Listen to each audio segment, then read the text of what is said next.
and work through that.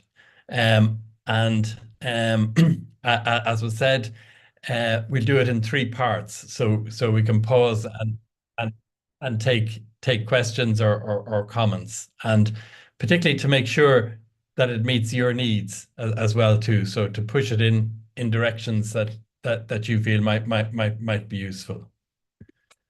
So I'll put up the slides and we can see how we go.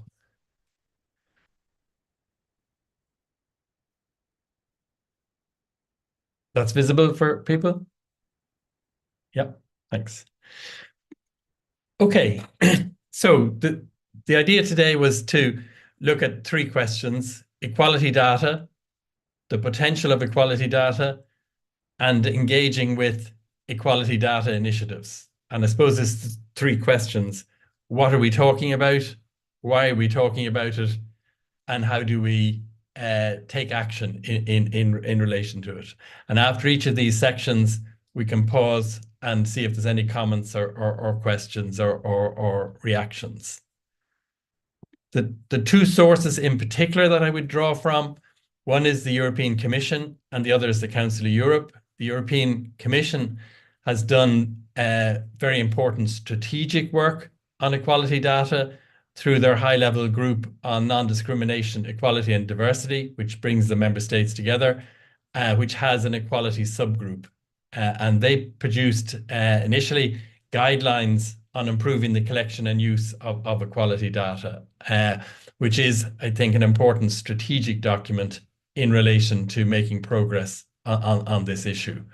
The Council of Europe has developed more practice-based materials, particularly through the Intercultural Cities Network, but has done work on systemic discrimination and the role of equality data collection and analysis in addressing systemic discrimination. And I will draw from the training manual that was prepared for that. And there's a training course that they've developed, an online training course that they've developed on that.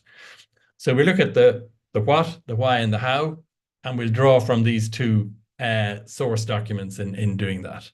And hopefully that will work. So looking first at the what is equality data? And the European Union encourages, correctly, I think, a very broad understanding of equality data. Essentially, they're saying data is any piece of information in a numerical form or in another form. And I think this is quite important when we're dealing with equality and non-discrimination. So they're saying equality data is any piece of information that is useful for the purpose of describing and analyzing the state of equality. And that does include numerical, but goes beyond numerical. It's both quantitative and qualitative data and information. In terms of numerical, it covers data that we gather specifically in relation to particular groups that experience inequality, but it also includes, and I think most importantly, data that we gather for other purposes that we break down or disaggregate across these groups. So we have essentially comparative data in relation to areas like employment, like education, like housing and homelessness, and all those different areas. So the key bit is any piece of information, numerical or in another form, that does reveal something useful to us about the state of equality. What we're looking for is data that will reveal information in relation to situation, experience, or identity. Data that will reveal perspectives on the situation of groups that experience inequality. Situation, particularly in terms of disadvantage, in the access to and quality of resources that the group can access, and the outcomes from these resources. So situation is probably very, very key in terms of the level and the quality of resources that are available to groups experiencing inequality. And we need data to track that. And the second area we need data to track is the experience of groups. What is the quality of their engagement and the nature of their engagement with wider society, including their engagement with public bodies and with private bodies. And then thirdly, data in relation to identity. We need to know how groups choose to live out their identity.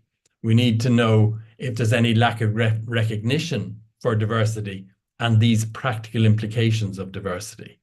And where there's lack of recognition, you get unmet needs. That's why we need to know it.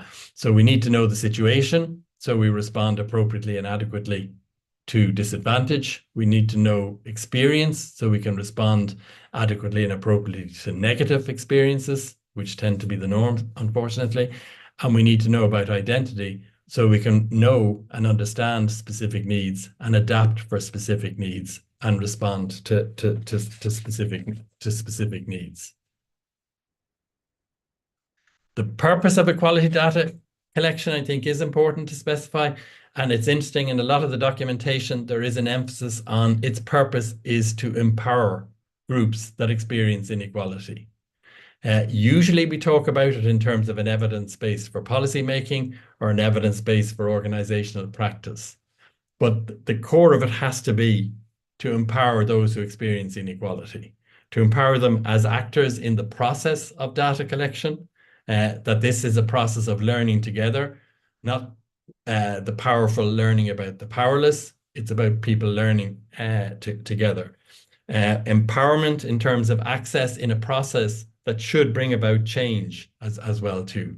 So first and foremost, we need to perceive equality data and the collection of equality data as a process of empowerment. Then, of course, we do need to see it as a key source of information for policy making and for tracking the impact of policy making.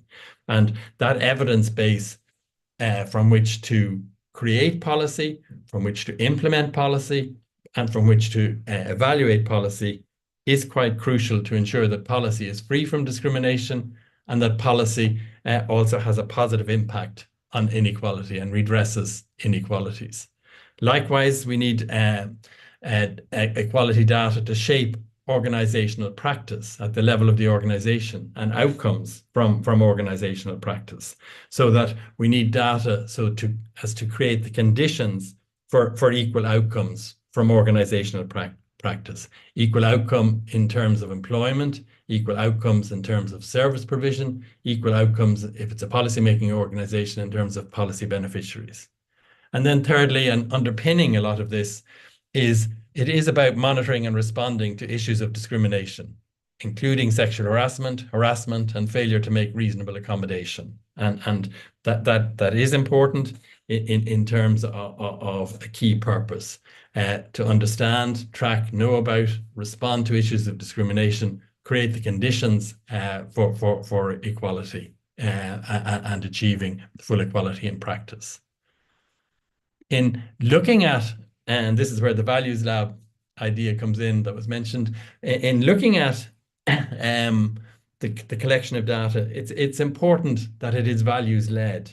And that starts from the area of data protection legislation and the protection of personal data. And it's quite important, and the European Commission have been very clear about this, that data protection and the protection of personal data does not preclude the collection of equality data. The biggest block across Europe to the collection of equality data is people saying we can't do it, it's personal data. First of all, it says that it doesn't preclude the collection of equality data where the person whose data is being collected has given consent for the processing of that data for the purpose for which it has been specified, and where the purpose of collecting that data is necessary for significant public interest. But also, it's equally clear that where that data is anonymized, the protection of personal data issues does not apply, particularly where it's being processed for research or statistical purposes. So it is important because I don't know the situation in Turkey, but in many countries, there's a lack of understanding of personal data protection, and it ends up being used as a block to collecting data on equality data. The way we approach it is this values-led approach, using values of dignity, participation, comprehensiveness, and effectiveness. 4 key values to inform the collection of equality data. Dignity, probably the core bedrock in terms of to try and give effect to that UN principle of do no harm. When we're collecting equality data, the key principle is do no harm. That requires dignity and a valuing of dignity, which would motivate work on relationships of trust, would motivate an approach that's based on self-identification. I can choose to tell you my identity or not. That focuses attention on transparency, so I know what this is about and why it's being done. Privacy, so I can be sure that my privacy will be protected.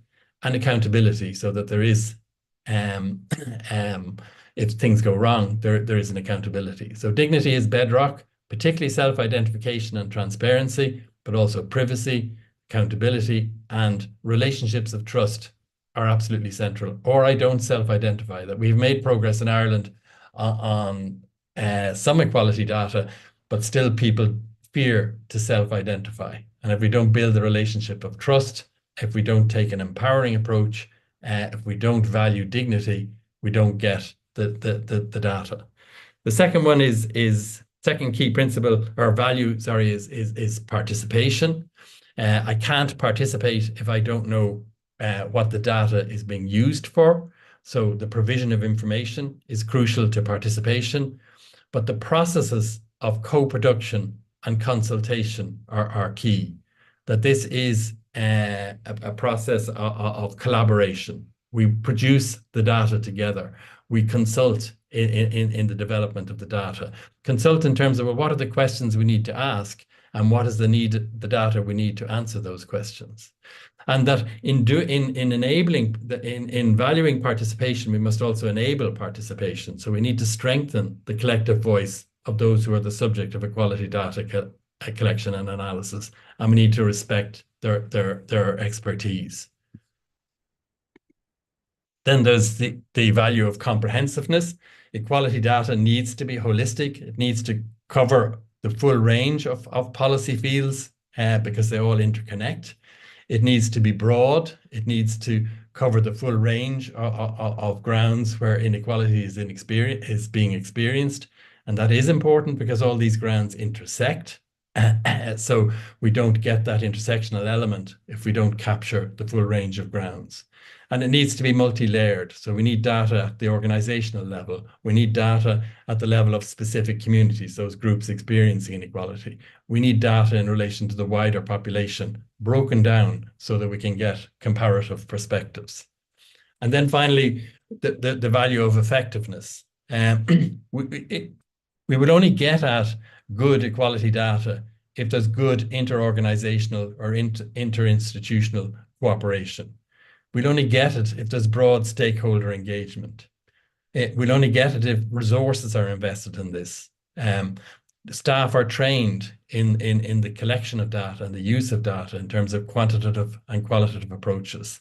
And staff are trained in terms of addressing the implications of the equality data collected and the importance of addressing the implications. That groups that experience inequality, I think, are probably quite exhausted by the level of intrusiveness in terms of data being gathered and change not happening. So change happening is quite important.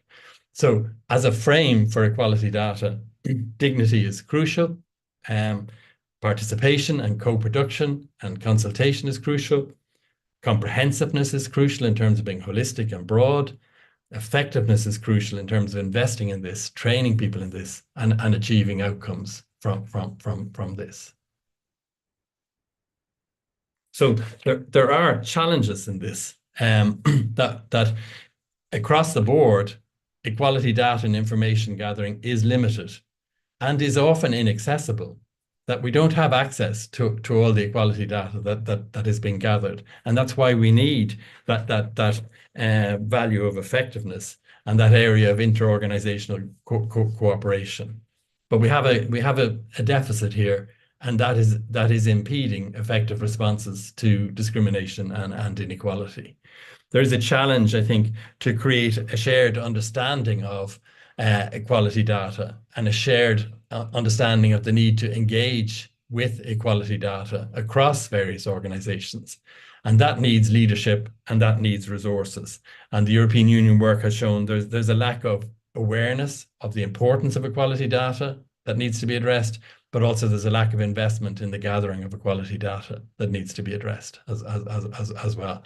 And then there's the challenge that I mentioned in terms of the legal frameworks relating to personal data collection are not well known or understood and end up being used as a barrier to equality data collection, which is clear they should not be. The final three challenges is the lack of coordination, because there is quite a lot of equality data being collected and analysed, but it's not being used. And one party doesn't know what another party is doing. There can be repeats in terms of the same data being collected by different organizations, but there can also be data being collected in different ways, therefore cannot be joined up and used together. So coordinated approaches in collecting, analysing and deploying equality data are fairly key. And that is a big gap in this field. Then there needs to be an adequate and appropriate focus on all grounds, because and the need to attend to intersectionality. And the prioritization of one ground over another doesn't make sense in a context of intersectionality, because there's no ground that isn't diverse and doesn't have elements of other grounds within it. So again, going back to that idea of comprehensiveness being quite important. And then a final issue that emerges is insufficient consultation with relevant stakeholders. And in particular there, that is the communities that are the target of the equality data collection. So we have a situation where equality data is crucial in terms of promoting equality and combating discrimination, and equality data broadly defined as quantitative and qualitative, relevant information as much as relevant data. We have key values that need to shape that work in terms of dignity, participation, comprehensiveness, and effectiveness. And we face challenges. There's inadequate collection of this data. There's a lack of awareness of how important it is and how to do it. There is a misunderstanding of legal frameworks. There is the need for greater coordination. There's the need for a focus on all groups, and there's a need for consultation with relevant stakeholders, and particularly the groups. So I'll just pause there and see if there's any immediate questions or comments or reactions.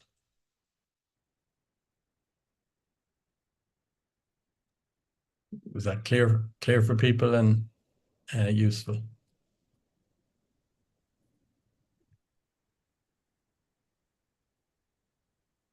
Yes.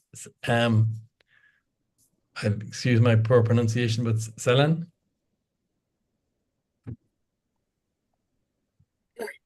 Hiç problem değil. Teşekkür ederim.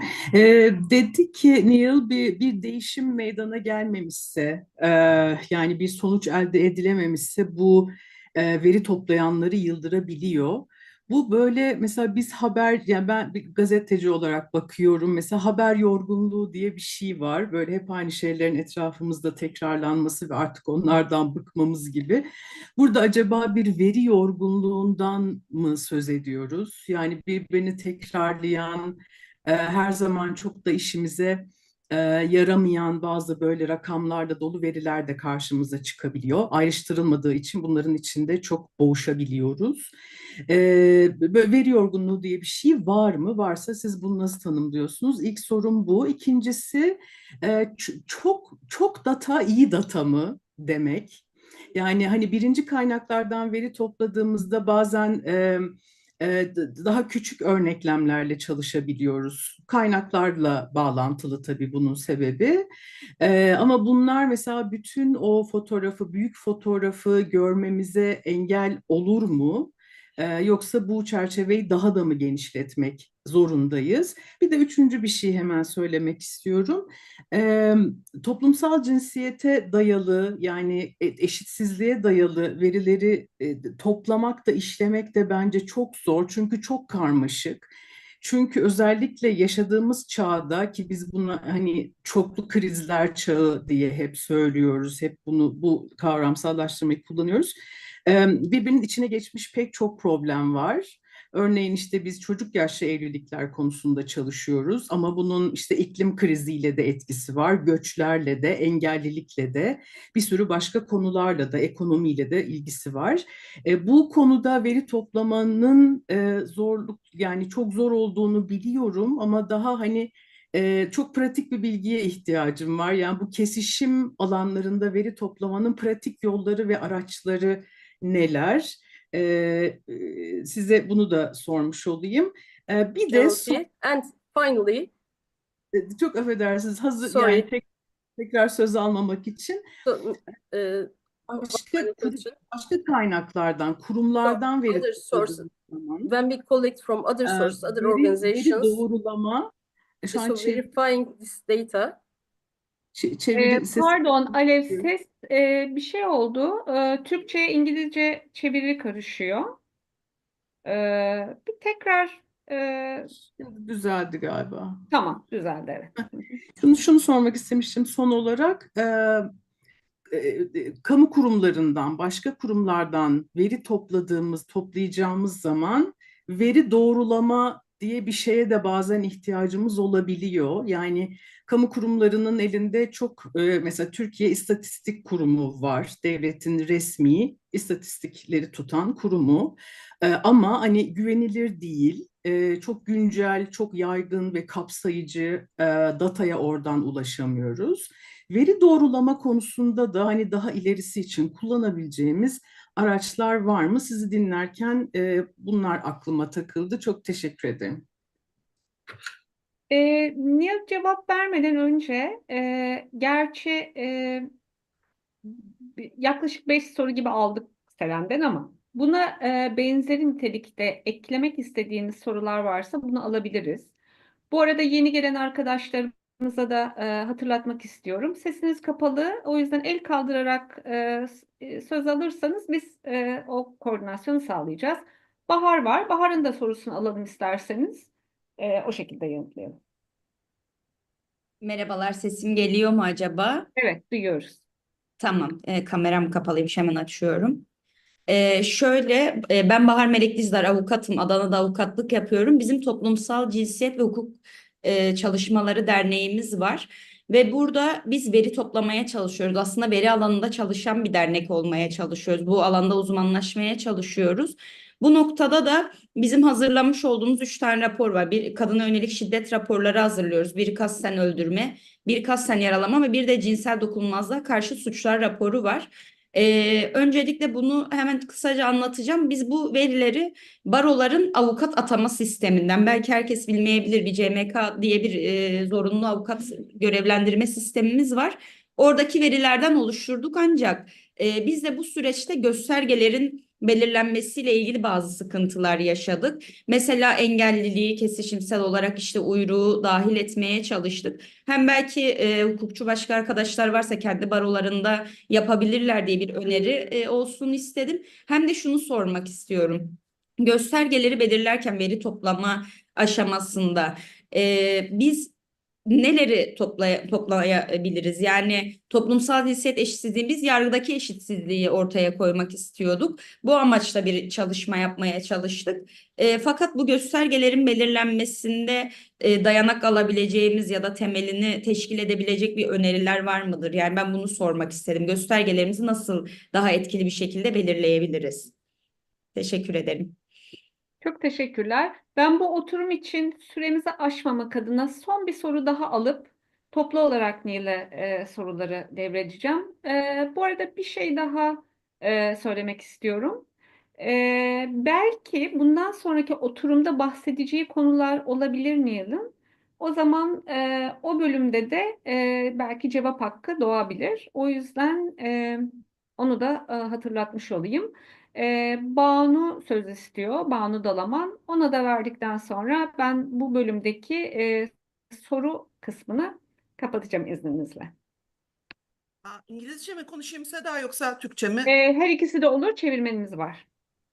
Okay. Hello, Niall. I'm a sociologist, so my whole life is gone through field researches. So for the data collection, perhaps you will notice us later in your next presentations. But I would like to ask, what is the difference collecting data in a normal field research than collecting equality data? Are there any differences? Because until now, I have seen that there's a normal interview guide that we are pursuing during the field. So if you can reply me, thank you. Thank you very much. Okay, thanks for the response. And some of the questions is right. The last section is looking at some examples of data collection. So hopefully that will address some of them, and we might move quickly to that last section because that's where the most interest lies. And I'm just conscious of time.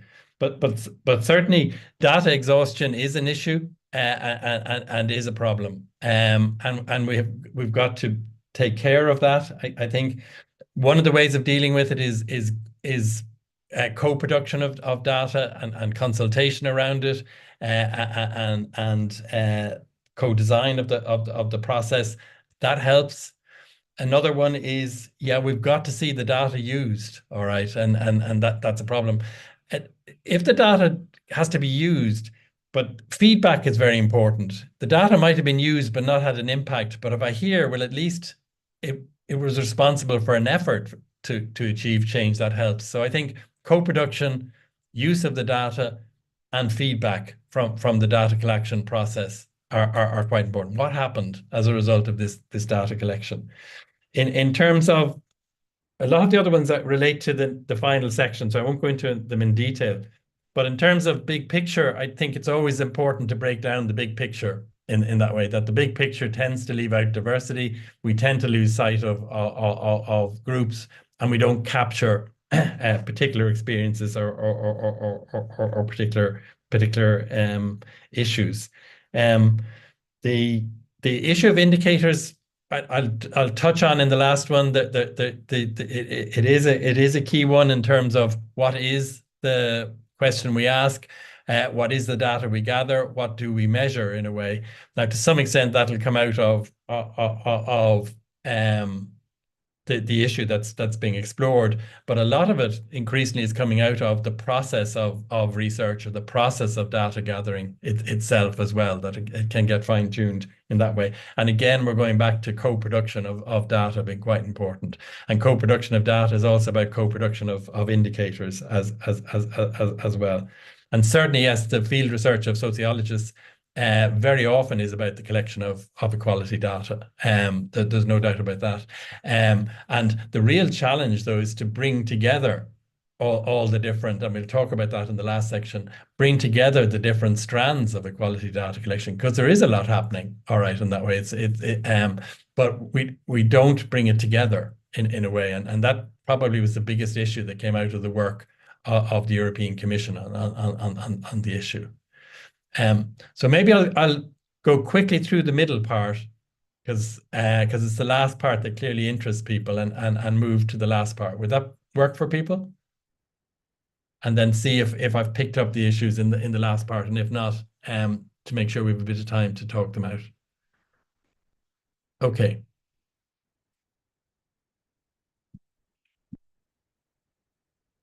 So here it was just quickly to look at equality data. Why? And I suppose the quick answer is it's about the invisibility of discrimination. And where discrimination is invisible, we need data to render it visible. And that's true both at the level of individual discrimination and systemic discrimination. Individual discrimination, it's about less favorable treatment of somebody because they're a membership of a particular group. And it usually involves intent and deliberate action. It should be quite visible, and it's not. Across Europe, it's not, because it's not being reported in that way. People are fearful of reporting it because there'll be negative consequences.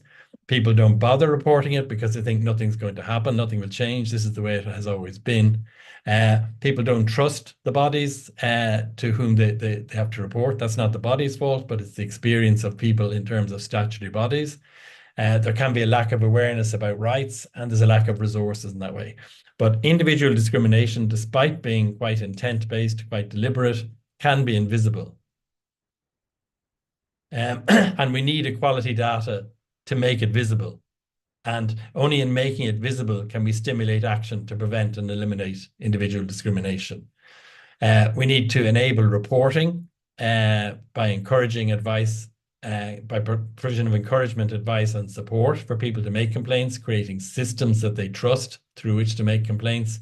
And another very useful way has been anonymous survey across population groups disaggregated for diversity. That's been used quite well in an Irish context, generates very good equality data on experiences of discrimination, quite shocking equality data in relation to discrimination, and definitively shows up the level of underreporting that there is of this issue. So individual discrimination is intent-based, but it's not being reported, so it's invisible. We need equality data to make it visible. We need action to enable reporting that will make it visible. We need survey work to allow people to at least identify that has been their experience. It gets worse with systemic discrimination. That systemic discrimination is about how organizations function or how policy is made and how they function through their procedures, routines, and organizational culture to contribute to less favorable outcomes for groups. And that happens through the organization's policies, its programs, its employments and service provision. This tends to be invisible, tends to be quite hard to define, tends not to be by way of intent. So people say, well, of course, we're not discriminating, we're just doing business the way we've always done it. But it creates outcomes that are unequal for different groups. And that happens across the full range of what organizations do in terms of making policies, designing programs, delivering services, offering employment. It happens across all policy fields: employment, education, health, housing, culture, policing, and at all levels of governance. And we can only see it in the situation and experience of those groups that are experiencing inequality.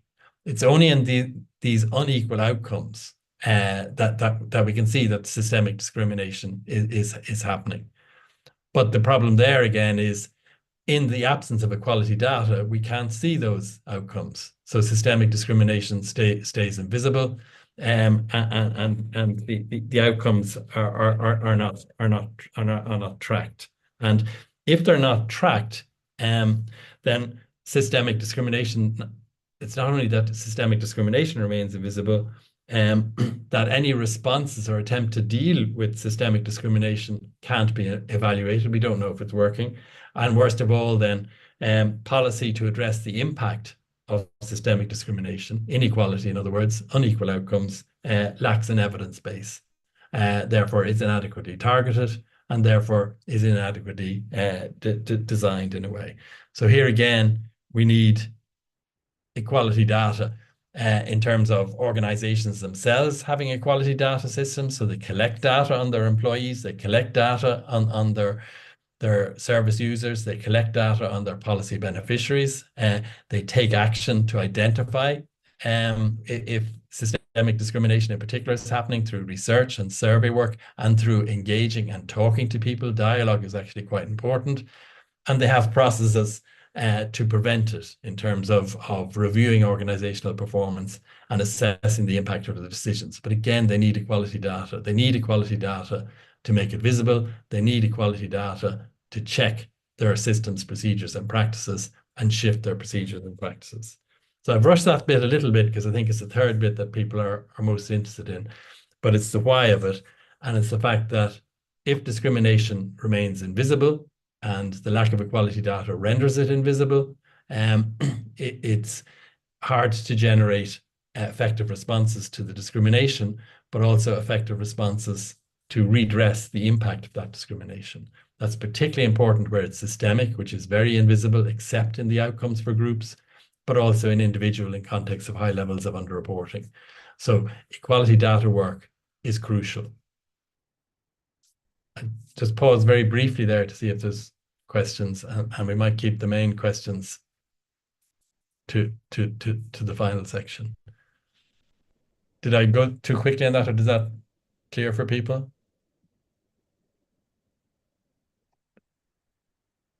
Okay. Çok Okay. teşekkürler. Ben sadece herkesten 1 dakikasını rica edeceğim. Çeviri için bir arkadaşımız daha destek olacak bir sisteme onu eklemek istiyoruz. Böylelikle hem anlatılanlara bir tekrar içinde soru var mı diye düşünme fırsatımız olur. Böylelikle Nilay'da bir dakika bir nefes almak için süre tanırız. O yüzden 1 dakikanızı rica edelim ki sistemde bir kesinti olmasın. Şimdi yapıyorum Seda. Tamam.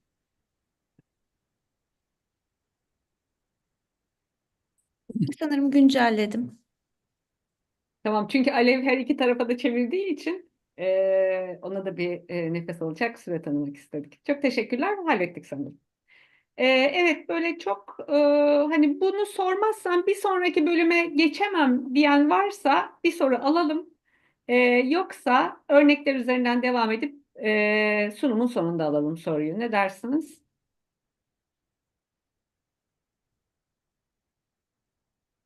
Nil, devam edebilirsin. Çok teşekkürler. Okay, thumbs up there. Very good. Okay. So this is the how part in a way, and that's the area you're focused in on correctly, I think, as well. And what I want to cover are 2 types of approaches. One is what we call targeted equality data initiatives, and the other is bigger equality data strategies. I believe both are needed, and both are happening. Targeted equality data does bring up the area of research that was mentioned earlier, also brings up the importance of community engagement and dialogue as a source of equality data, and then institution-based initiative as well. So we look at each of those and see how they resonate for you. So when we look at the field of targeted equality data initiatives, they very much are focused on empowerment and empowering communities and seeking to change their situation and their experience. And the focus can be an area-based population and break that down into the groups comparatively for issues of inequality and discrimination. It can focus in on the specific groups experiencing the discrimination and inequality. It can also be internal to an organization to look at staff and diversity of staff and inequalities and negative experiences within the workplace. And then it can take a wider sort of perspective just on the issue of discrimination, particularly the institution-based ones. And in relation to the targeted ones, they are very much based on a developmental approach, the issue of co-production, that they need relationship and trust building. To get that, leadership within the group concerned needs to be enabled. There needs to be action to involve the group concerned in designing, implementing, and getting outcomes from the initiatives. And it's a process of mutual learning or shared learning.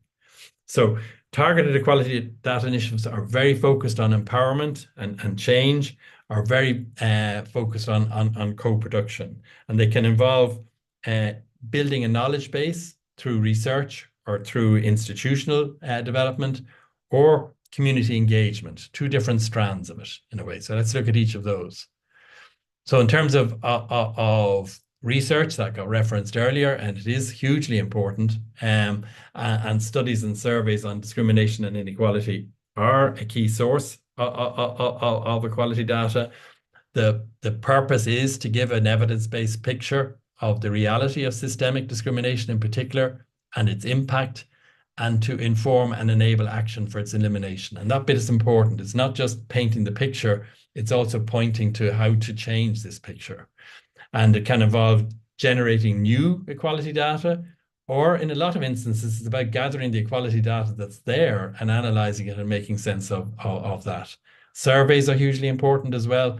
and the process of indicator development. And one example in the Council of Europe database is Oslo, and that was interesting because it was based on the ground of race. They generated data on discrimination, but they did it not just to paint the picture. They also did it once they had the data to use it to develop indicators to measure progress in response to the research. And that was kind of unique. Often they just gather the data, present the data, but here they're saying, no, these are the data suggests these indicators. The process of engagement that was involved suggests these indicators, and that the indicators came out of the project, which was very survey-based, but also included focus groups and workshops.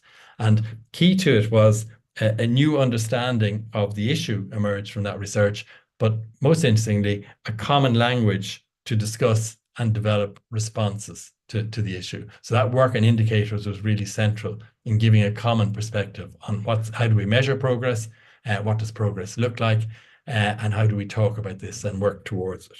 So research is crucial and a very important strand of this. Institution-based work is very interesting in terms of developing an institutional infrastructure with an equality data mandate. Doesn't have to be state-led. It can be civil society-led, but it's a pooling of resources to gather, analyze, hold, and disseminate equality data that might inform policies and programs. It can be a standalone observatory. It can be a consultative body. It could be a working group. It can be community-led partnerships. And it tends to produce annual reports on an analysis of reported discrimination. And again, the Council of Europe gives a really top-class example in terms of the Discrimination Observatory in Barcelona, which is a partnership between the city of Barcelona and its relevant departments and a very broad range of civil society organizations working on the issue of discrimination. And it is about a pooling of the data all those different parties have access to. And bringing it together in an annual report on discrimination, but also on specific themes like housing or specific areas. And they're looking at, well, who's being discriminated against, who's doing the discrimination, where is it taking place, what grounds, what rights are violated, and what responses are required. So quite holistic, quite partnership-based. And again, here we're beginning to see the importance of bringing together the data and information that people already hold and putting it to good use. It's quite a powerful example, I think. So they're the two knowledge-based ones in terms of generating knowledge: research or institution-based. Research that can be based on generating new data, but can equally valuably be based on bringing together existing data. Institution-based, where the key is partnership and pooling the data that we have access to, data in terms of numeric and other forms of data. Community engagement probably is the most powerful form of equality data generation, and it can happen at three different levels. It can be engaging with a local population and disaggregating that into the groups that make up that local population. It can be engaging with a specific group that's experiencing inequality, or it can be engaging with staff within an organization and the diversity of the staff. In terms of getting involved with specific groups, it is about getting shared, and the word shared is important, shared knowledge and understanding of the situation, experience, and specific needs of groups, so that action can happen to address the issues established. The link with action is always really important. It can be a process of mutual learning through communication, through trust building and relationship building. Central to it is dialogue, joint endeavor, and partnership initiatives. So working together is fairly crucial. Again, the Council of Europe give an interesting example in the UK, in Kirklees on the race ground, where there was a concern at really stark inequalities over the period of the COVID crisis. And the key bits there was co-production. It was a process deliberately of the local authority learning with the community. And they were very deliberately saying, we are not extracting data from the community. We are learning together with the community. And that shift in thinking actually changed the culture of the whole project in a way. And collection was online or in-person meetings and focus groups. And then they did a process of what they called cultural analysis of the stories, of the voices, and of the data gathered. And it was very specifically directed at changing systems and changing procedures and changing practices in the local authority. And that link, deliberate link with change was hugely important.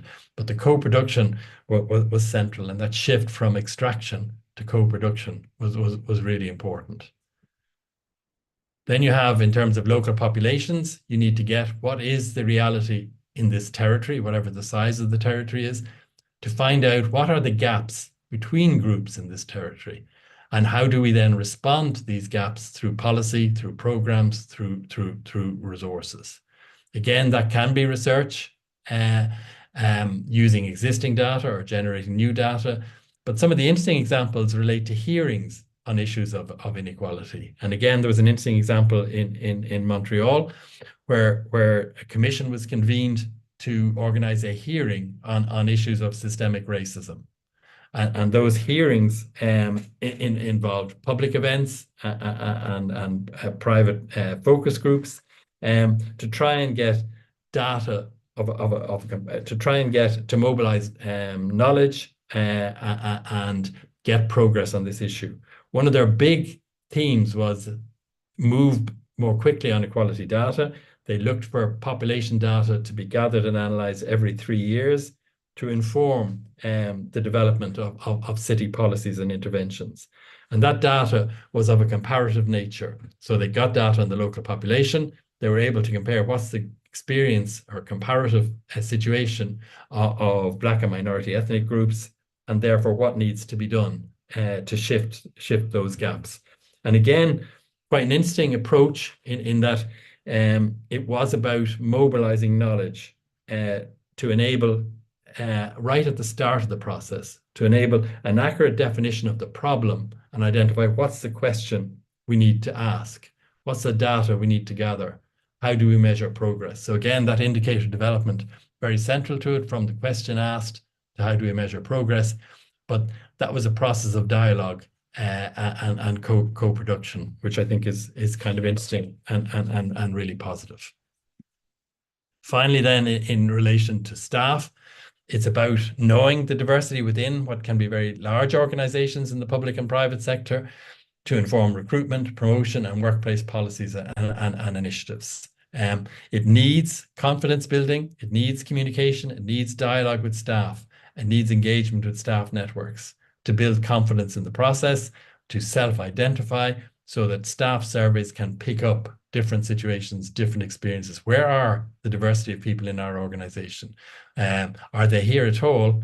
What level are they at? What's their experience at? And again, there's an interesting example in Neuchâtel in Switzerland, where they did a staff survey, did a lot of work with staff networks and communication to build confidence in it, brought in a university to do it in an independent way, got very good response rates, and then used it to inform an action plan in relation to addressing the issues that arise. So people could see they pestered us for our data, but they actually put things in place after that, some of which worked and some of which didn't. But again, the feedback, yeah, the data was put to use, we tried, and then you repeat the process to see can we do better, being quite important. And then the final stand, so that's the engagement with staff, the engagement with specific groups, the engagement with local populations. The big picture one, which can happen at local level or at national level, I've seen it begin here in Ireland and with good effect, and in Belgium with good effect, is the idea of an equality data strategy. And that was the big thing that the European Commission has promoted. It's about the ongoing and systematic collection, analysis, and use of equality data to inform and shape policy and program development. It focuses on data on the groups exposed to inequality in terms of disadvantage and in terms of unequal outcomes. And the key bit to it is it draws together the different stakeholders being the groups whose data has been collected, and then the range of people collecting the data, academics, civil society, statistics bodies, public bodies in that way. So that engagement is fairly key to this. And the 4 steps are convene, audit, present, and deploy. And I'll just give you those briefly. Convene is about bringing those stakeholders together and creating the conditions for them to work together. They don't always trust each other, so building relationships of trust. They don't all have a shared perspective on equality data and the importance of equality data. So you need to build capacity. It needs resources. And a key challenge there is the stakeholders hold a lot of the equality data, but we need to get cohesion and comparability across the data collection from these different sources. But it brings together public bodies, statistical agencies, research institutions, academia, equality bodies, and civil society organizations representative of the groups experiencing inequality. But that convening is an important starting point. So the different interests are brought together in a collaborative setting, and you work to build a shared understanding and shared endeavor. The second bit that was really interesting and very revealing was the audit.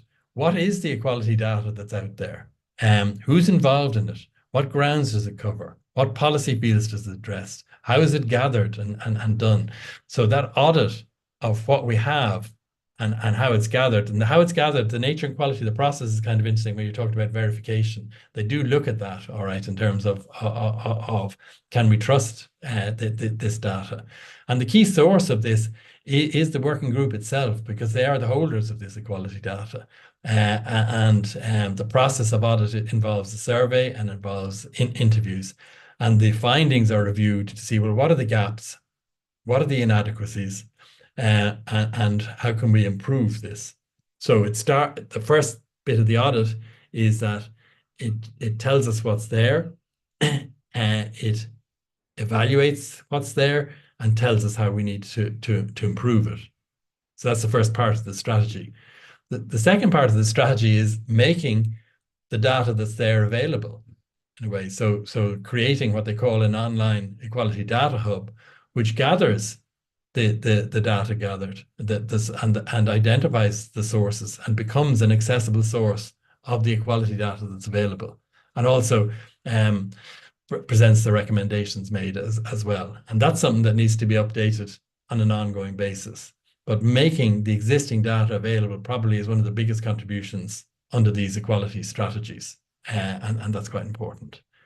And then the working group is convened, it does the audit, it makes the recommendations, it organizes the equality hub, but it also takes responsibility to try and make sure that this data gets used. And that's kind of interesting, again, in terms of they promote the hub to try and get an engagement with it. So there's an ongoing and appropriate use of the hub, but they also work on, and because of who they are and the different bodies involved, they can push for the use of this equality data and the use of this equality data in an effort to transform and change the situation of the groups whose data has been collected and who are experiencing unequal outcomes due to systemic discrimination and individual discrimination.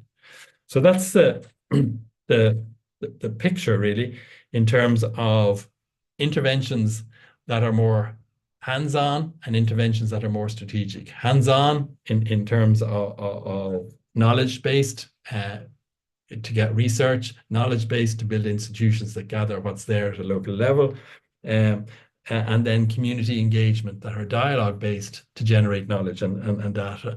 So those targeted equality initiatives alongside this bigger equality data strategy, which we've seen at national level, but is a model that can be deployed at different governance levels for sure. And the key bit of that is making what's there available and making sure it's used, and coordination, coherence, and collaboration across different sectors, I think, is a feature of all elements of this. So I hope I've gone over my time, and apologies for that, but I hope I haven't exhausted you. But if there are any questions or comments, very happy to take them. Çok geniş bir konu. Dolayısıyla çok kısa bir süreye sıkıştırmak zorunda kaldık. Dolayısıyla biz öncelikle hani özür dileriz hem katılımcılarımızdan hem sizden hani bu kadar geniş bir konuyu bu kadar kısa bir zamana sıkıştırdığımız için. Gülnur Hanım bir soru soracak ama ondan önce chatten bir soru geldi. Ben İngilizce okuyacağım soruyu. Çünkü İngilizce yazılmış soru. Daha sonra da Gülnur Hanım'ın sorusunu alacağız. The equality data that is collected in Turkey is very limited. Can you share some good examples of the projects that come up with creative ways to collect equality data? Okay. Deyip ben buna çok küçücük kendi sorumu da eklemek istiyorum. Barcelona örneğini vermişti Neil anlatırken. Belki bunu özellikle sivil toplum örgütlerinin katılımıyla ilgili böyle bir ek bir bilgi ya da bir iyi örnek varsa bununla da ilgili onu da ekleyebilirsek çok sevinirim deyip Bilge ve Gülnur Hanım'dan önce başlayarak Gülnur Hanım ve Bilge'nin de sorularını alabiliriz. Teşekkür ediyorum. Tabii ben bir avukat ve bir akademisyen olarak, hukukçu olarak ilk merak ettiğim şey sonucu odaklı bir çözüm. Yani verilerin toplanması sırasında özellikle resmi kaynaklardan verilerin doğru şekilde temini noktasında devletin sorumluluğu ve belli bir görüşü endokrine etmek üzere resmi verilerin çarpıtılması durumunda aracı olarak kullanılması noktasında işte ülkemizde kadın cinayetleri olabilir, işte kadınların adalete erişimi, göçmenlerin adalete erişimi ki ülkemizde kaç tane göçmen olduğu konusunda bile şu an belli bir veriye ulaşabilmiş durumda değiliz. Güven temininden bahsedildi. Bu güvensizlik ortamında verinin doğruluğunu devletin sorumluluğu çerçevesinde tartışmamız gerekiyor. Belki bilgilenme hakkı ve dolayısıyla ifade özgürlüğü çerçevesinde Avrupa İnsan Hakları Mahkemesi kararlarıyla tartışabiliriz. Ama bu noktada bir takım tavsiye kararları ya da Avrupa Birliği'nin uygulaması devletin sorumluluğunu sağlamak açısından nasıl yapılıyor? Eğer bu konuda bilgi verilirse sevinirim. Çünkü dezavantajlı gruplar özellikle cinsel yönelimle ilgili kaç tane adli vaka var vesaire gibi konularda da mesela çok net bir bilgimiz yok. Ya da hakim ve savcıların bunlara bakış açısının neler olduğuyla ilgili. Devletin endokrine ettiği görüşün desteklenmesi amacıyla da kullanılabiliyor çünkü bu veriler. Teşekkürler.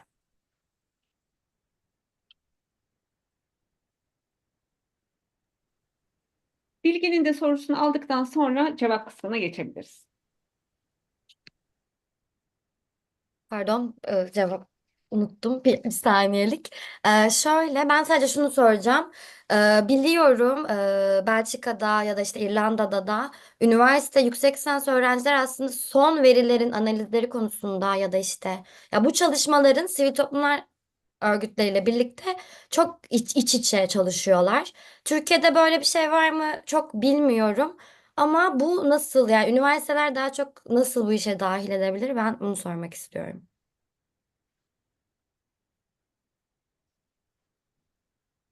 Belki diğer kurumlar nasıl dahil edilebilir? Yani Türkiye'de öyle bir sivil toplum örgütü dahil etme kültürü çok olmadığı için daha çok dışlama kültürü üzerinden geliştiğimiz için belki bunu üniversiteler ve diğer kurumlar hani mesela eşitlik kurumları gibi diğer kurumları da nasıl dahil edebiliriz diyerek sorunu biraz açmak istedim Bilge. Çok teşekkürler. Ben cevap için sözü yine veriyorum. Okay, I mean, the issue of official data is interesting, all right, in terms of, yeah, I mean, it can be, yes, you're right. It can be cooked, I think was the word you used. But equally, in many instances, it's just not sufficient. It's just not, it's not being collected in that way. And LGBTI is one classic example, I think, in a way. We've had a real battle in Ireland to get ethnic data collected, and it's still not properly collected in that way. So I think that way, the importance of the types of strategies that are outlined become quite important in terms of the only way to deal with that. You can't say you must do it. There's a lot of pressure from the European Union to collect equality data, and it's still not happening. It's hard to compare with that pressure. I think the most effective way is to contest it, and that's what we did around the ethnic data in Ireland, and that's why I think the targeted equality data initiatives actually are hugely important. In terms of research is very important, without a doubt. And research that's participative is particularly important.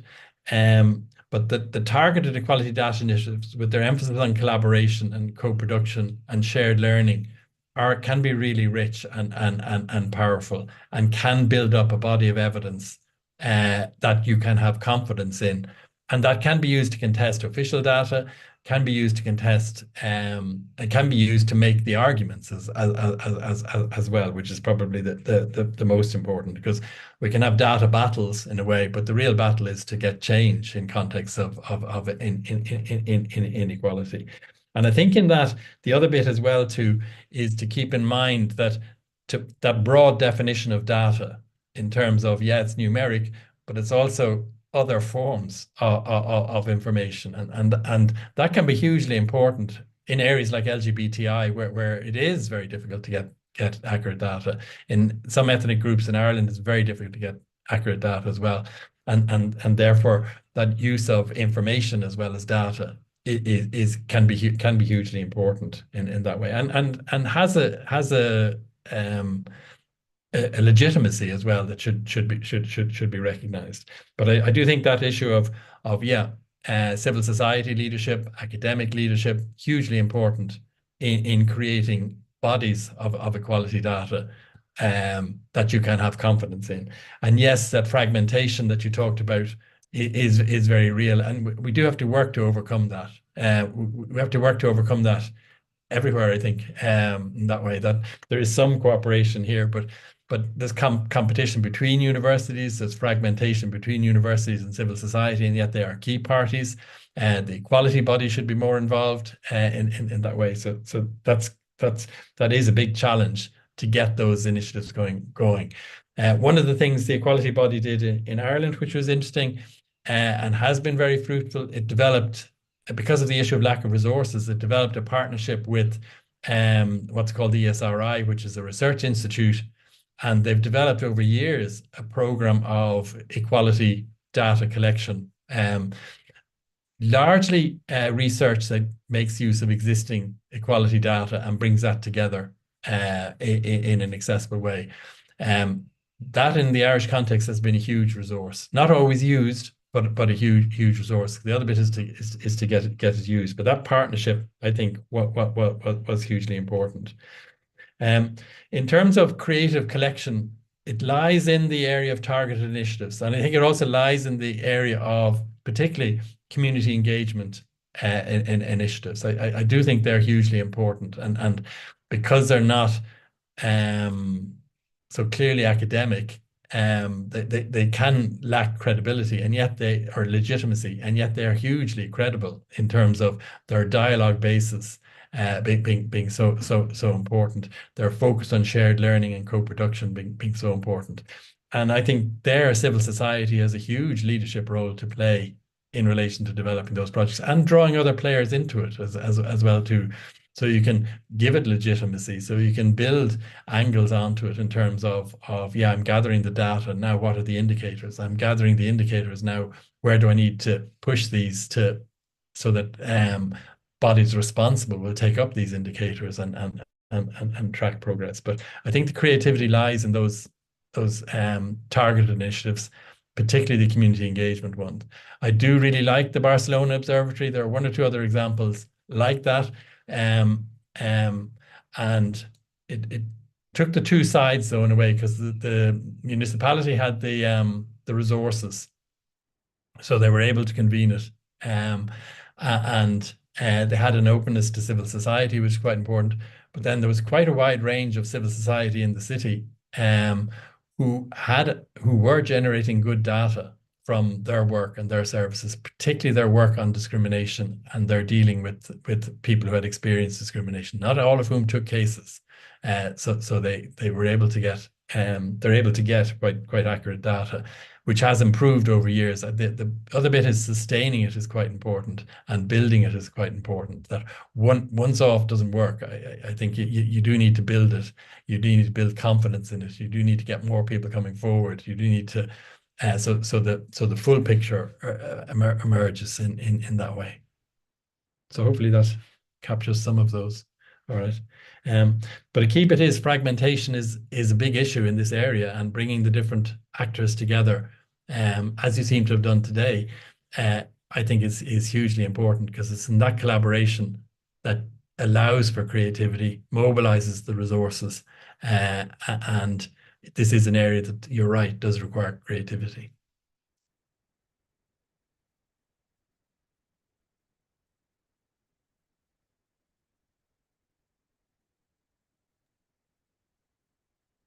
Çok teşekkürler. Bir soru daha var. Fakat süremizi oldukça aştık. Son 2 soruyu daha alabilirim. Eğer Neil'in de vakti varsa. Sinem'de bir soru var. Evet. O zaman ben bulunduğum ortamın biraz şeyini kullanarak, avantajını kullanarak, Sinem'den sonra eğer başka sorusu olan yoksa ben bir tane eklemek istiyorum. Sinem. Teşekkür ederiz sunum için Neil. Biz politika forumunda da seni dinleme şansını bulmuştuk. Onun için biraz oradan da bağlantılandırıyoruz. Fakat Türkiye'deki sivil toplum örgütleri için ve hak savunucuları için eşitlik verisi kavramı çok yeni. Onun için aklımızda bir böyle kavramı oturtmaya çalışıyoruz tabii ki.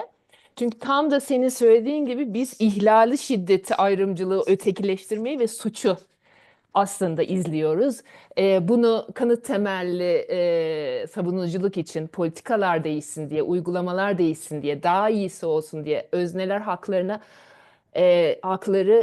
hem ihlal edilmesin hem de hani sağlansın ya da herhangi bir ihlal riskine karşı önleyici, koruyucu, önleyici sistemler kurulsun diye. Onun için eşitlik kelimesi tabii bizim için hep kullanmadığımız bir şey.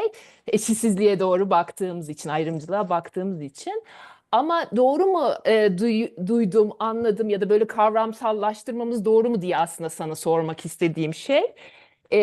Tam da söylediğin eşitlik verisi stratejisi gibi. Yani aslında bizim hepimizin amacı uluslararası insan hakları ya da diğer canlıların haklarına dair sözleşmeler ve onun kendi anayasamızdan dolayı iç hukukumuza yansıyan devletin yükümlülüklerine aslında o eşitliğe gitmek için bir umut, bir hedef diye düşünüyorum bunu. Doğru mudur diye. Çünkü biz bir ODAP grup görüşmesi yaptık ve burada böyle kendi aramızda eşitliği nasıl kuracağız diye belki de bir kavramdan mı bakmak eşitlik verisine diye düşündüm.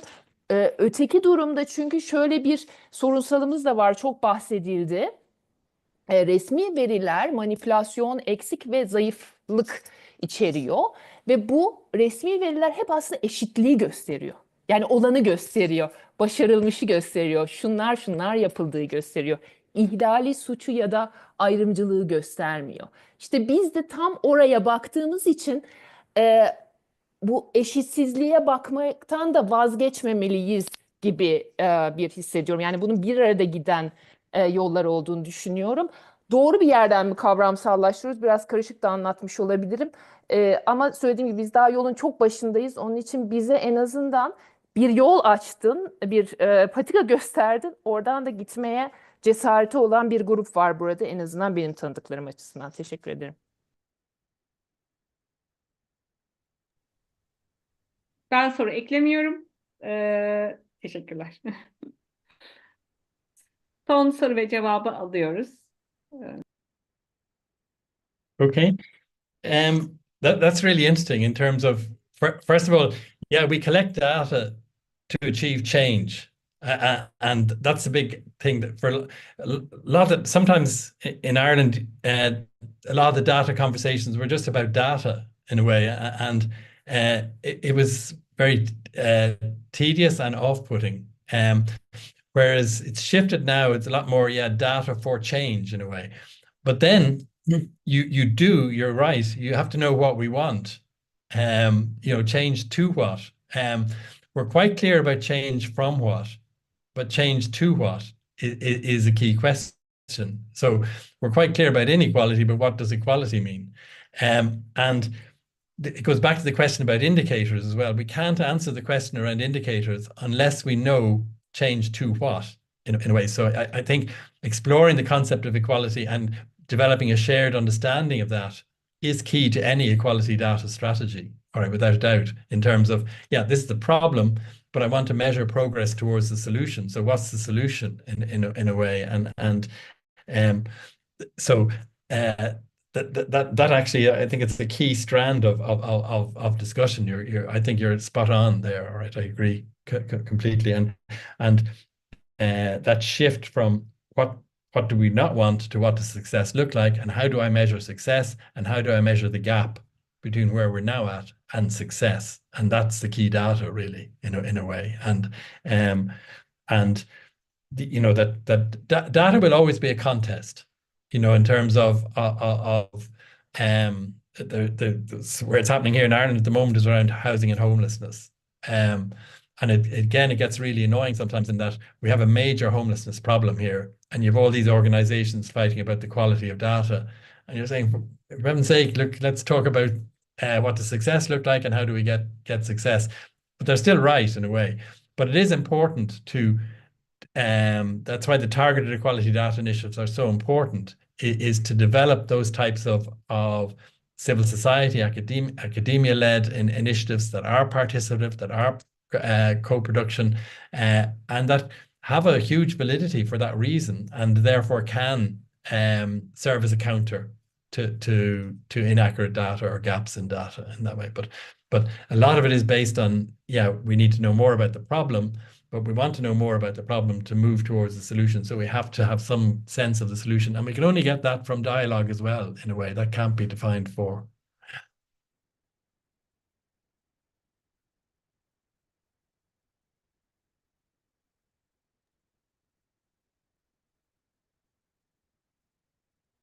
Çok çok teşekkürler.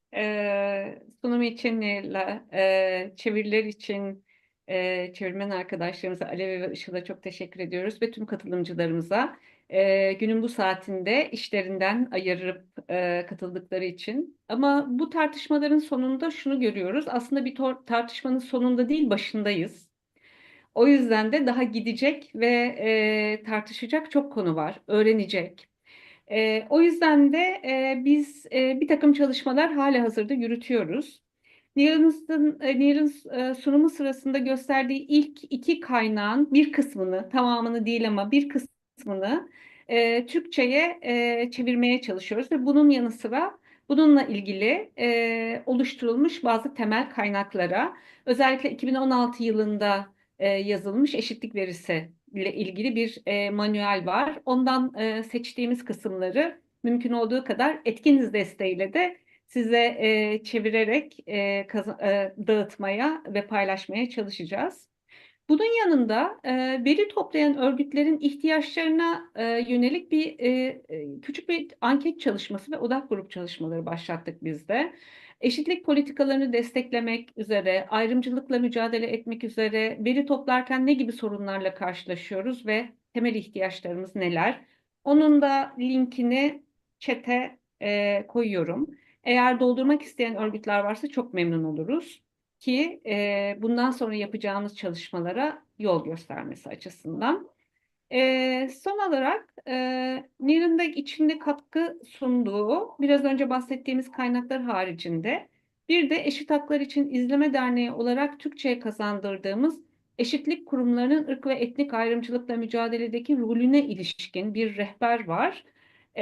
Onu da web sitemizden ve adalete erişim için hazırlanan web sitesinden ulaşabilirsiniz. Size de ayrıca da kaynak olarak gönderebilirim. Aslında biraz sonra chat'e de koyabiliriz onun linkini. Söylediğimiz gibi biz bu işe aslında yeni başlıyoruz. Yeni tartışmaya başlıyoruz. Veri toplamak, bu veriyi yaygınlaştırmak, kullanılabilir bir hale getirmek ve her şeyden önemlisi de veri topladığımız grupları bu işe dahil edebilmek ve özellikle devletin veri toplamayla ilgili sorumlu kurumlarını bizi veri toplama sürecinde dahil etmesi için çabalamak, yol bulmak, yaratıcı yöntemler geliştirmek üzere de çalışmalarımıza devam edeceğiz. Zaten pek çok sivil toplum örgütüyle de bir aradayız. Bugün burada farklı akademisyenler ve barolardan da temsilciler vardı. Bence grup büyüyerek, genişleyerek gidiyor. Ondan da çok memnun olduk. Tekrar çok teşekkür ederiz. Bu konuyla ilgili dediğimiz gibi bu ilk seminerimizde. İleride de devam edeceğiz ve sizi haberdar edeceğiz her türlü kaynaktan ve gelişmelerden. Çok çok teşekkür ederiz tekrar katıldığınız için ve iyi günler dileriz.